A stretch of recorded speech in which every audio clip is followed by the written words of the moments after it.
నీట్గా కడిగి పెట్టుకున్న 1 kg చికెన్లో సాల్ట్, కారం,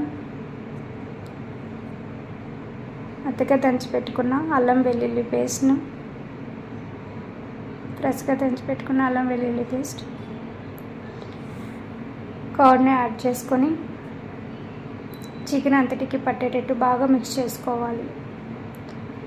బాగా మిక్స్ చేసుకొని అలా మిక్స్ చేసుకున్న చికెన్ని మూత పెట్టుకొని హాఫ్ అన్ అవర్ ఫ్రిడ్జ్లో పెట్టుకోవాలి. ఇలా పెట్టుకోవడం వల్ల చికెన్ చాలా సాఫ్ట్గా ఉంటుంది.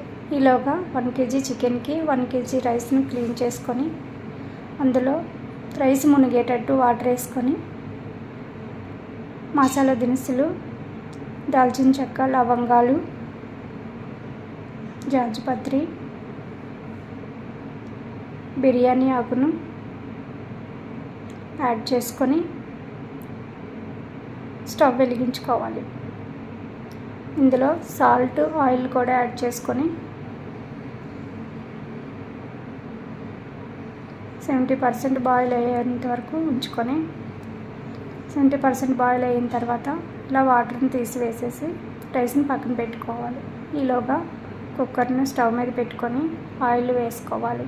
ఆయిల్లో వేసుకున్న తర్వాత చికెన్ యాడ్ చేసుకొని వాటర్ అంతా దగ్గరగా అయ్యే వరకు ఉంచుకోవాలి.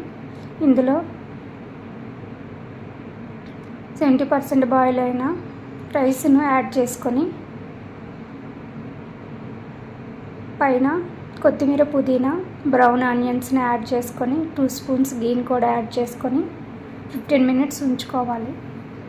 15 minutes తర్వాత గుమగుమలాడే చికెన్ దమ్ బిర్యానీ రెడీ అవుతుంది ఫ్రెండ్స్. దీని లింక్ కింద ఫుల్ వీడియో ఉంది, చూడండి ఫ్రెండ్స్.